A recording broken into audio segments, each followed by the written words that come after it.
Aku nggak pernah belajar IELTS dan bahkan waktu tes nggak tahu bentuk tesnya kayak gimana. Tapi aku bisa dapat band 8 karena hal-hal yang kulakukan tanpa sadar. Hai, aku Zalfa dan welcome to my video. Di sini aku mau bahas tips and trick untuk dapat band IELTS 8 dengan effortlessly. So, simak video ini kalau mau kamu berhenti stressing out soal IELTS dan move on ke cara persiapan yang lebih effortless. Let's start dengan part pertama dari IELTS, yaitu reading. Skor readingku itu dapat 9 alias perfect. Aku berhasil jawab semua pertanyaannya dengan benar. Kenapa bisa dapat skor reading perfect kayak gini? The reason is only one, adalah karena aku seorang bookworm alias kutu buku yang hobi banget baca. Baca itu bukan cuma tentang ningkatin vocab, tapi juga membiasakan diri dengan grammar, membiasakan diri dengan bagaimana si language itu digunakan. Percuma kalau kalian memorize all the words in the dictionary tanpa tahu gimana cara ngegunain kata itu. Membaca buku bahasa Inggris itu juga ada tingkatannya. Kalian bisa mulai dari yang levelnya beginner. Biasanya ini adalah buku anak. Contohnya itu ada Anne of Green Gables, terus juga Alice in Wonderland, dan buku-buku anak lainnya. Terus naik ke level 2 atau intermediate. Ini buku-bukunya sedikit lebih kompleks. Ini biasanya buku populer, contohnya kayak Harry Potter atau serialnya Dan Brown. Nah, yang ketiga, ini adalah level paling tinggi, adalah advance. Kalau kalian udah bisa baca buku-buku level advance ini dan mengerti apa isi bacaannya, kalian pasti bisa dapat reading band 9. Buku advance ini contohnya ada karangan Dostoyevsky, ada juga karangan Charles Dickens, dan buku-buku yang disebut sebagai classics. Terus gimana kalau aku nggak suka baca? Mungkin itu pertanyaan kalian.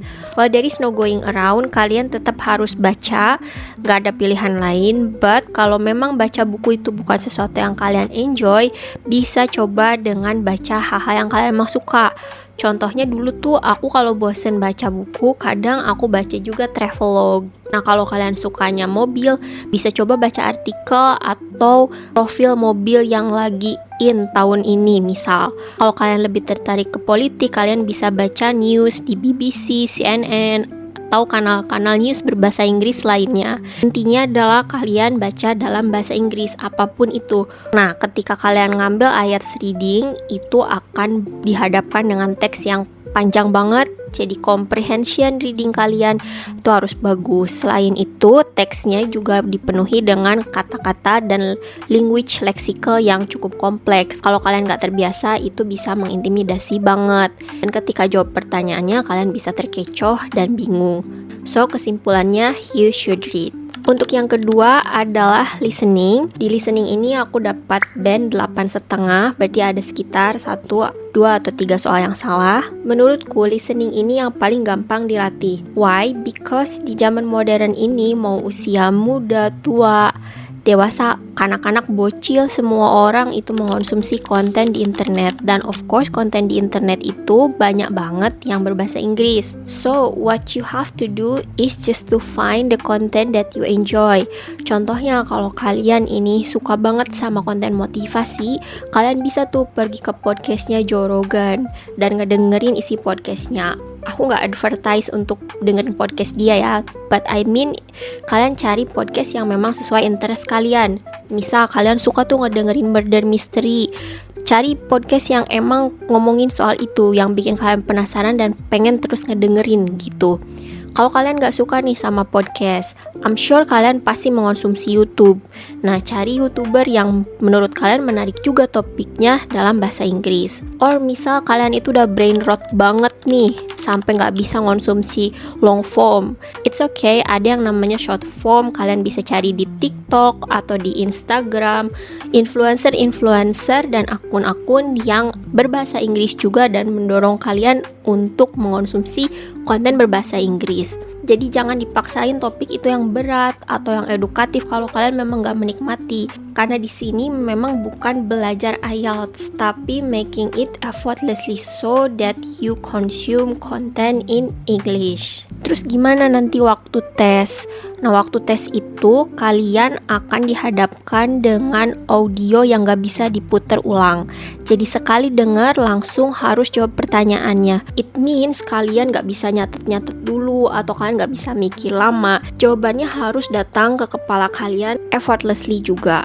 So find the thing you want to listen to and consume the content every day. Next adalah section yang menurut kebanyakan orang Indonesia sangat susah, itu section writing. Dan jujur, waktu aku tes IELTS pertama kali, writingku memang gak segede itu, alias aku dapatnya 7. But I know that even to get 7, it requires a lot of studying and learning. Karena itu, to make it easier, supaya gak jadi beban juga, cobalah tulis sesuatu yang sekali lagi memang kalian enjoy. For my case, aku adalah seorang penulis. I even published my first book earlier in 2024. Aku udah nerbitin buku pertamaku. A little advertisement here from me. Nah, karena aku memang suka nulis dan aku suka nulis fiksi, aku juga banyak banget nulis cerita dalam bahasa Inggris. Terus gimana kalau aku nggak suka nulis? That would be your other question, I suppose. Kalau kalian nggak suka nulis cerita, gampang banget. Kalian cuman tinggal role play. This is a really unique tips, tapi menurutku ampuh banget. Jadi kalian bisa role play, misal kalian pura-pura jadi editor nih, yang harus mereview sebuah buku dan ngasih tahu kekurangan atau kelebihan buku itu. Atau bahkan kalian bisa role play jadi seorang travel agent yang mau memasarkan satu daerah. Bahkan aku juga suka nulis surat cinta, which helps me a lot with my writing. Dan kemudian publish paper ini, it also really helps with my writing ability, karena dari situ aku nambah vocabulary, lexicon, dan keahlian untuk merangkai, of course, the right words, the right paragraphs di dalam bahasa Inggris. Gak perlu langsung berambisi mau nulis paper, you can start small, bisa mulai dari bikin journal, diary harian, pokoknya apa aja yang kalian mau bikin, bisa mulai dari role playing. Yang penting you take up your pen and write. Last adalah speaking. Ini juga part yang menurut banyak orang Indonesia itu daunting banget, karena kita nggak banyak dilatih speaking, baik di sekolah ataupun di lingkungan, obviously, kecuali kalian sekolah di sekolah international, lucky for you. But buat orang-orang yang enggak, cara latihan speaking itu sekarang banyak banget. But sebelum ke situ, aku mau ngasih tahu pengalamanku waktu pertama belajar speaking. Aku ngomong sendiri. Jadi dari buku-buku yang aku baca itu, kalau ada yang menurutku menarik, itu aku baca keras-keras, kind of monologuing and talking to myself. It really helps with your pronunciation, meskipun memang kadang banyak yang salah karena nggak dikoreksi, but it really helps with building confidence. Terus aku juga punya pengalaman debat bahasa Inggris, which really helps with my pronunciation yang tadi mungkin salah-salah. Karena you know, kita kan orang Indonesia, we spell our word phonetically, so apa yang ditulis itu sama dengan yang diucapkan. Kalau di Inggris kan gak kayak gitu ya, makanya pernah kejadian tuh, ada nama Matthew di buku, itu kan tulisannya begini ya. Terus aku bacanya Matthew sesuai dengan yang ditulis. So ikut debat bahasa Inggris itu obviously really helps with my pronunciation. Tapi kalau zaman sekarang, like I told you, resource-nya itu lebih banyak. I will show you cara belajar speaking yang benar-benar gampang dan bisa kalian lakukan di rumah right this moment. Tada! Your very own computer. Kalian bisa banget latihan menggunakan AI. Hi AI, can you help me with my IELTS speaking test? And can we do a mock interview right this very moment? We know what kind of topics or questions you'd like to practice, and we can jump right into it. Let's start with a common opening question. Could you tell me a bit about yourself and your background? Feel free to begin whenever you're comfortable. I'm Zalfa and I'm currently working as a civil servant. I've just finished my master degree last year and I'm currently settling back in Jakarta. It's a nice, concise introduction. If you want, you can also add a bit more detail about your previous experiences or what kind of roles you're looking for, but that was a great start. See, it's very simple and very easy to use AI. Not to mention, kalian bisa banget ngegunain dia kapan aja dan dimana aja.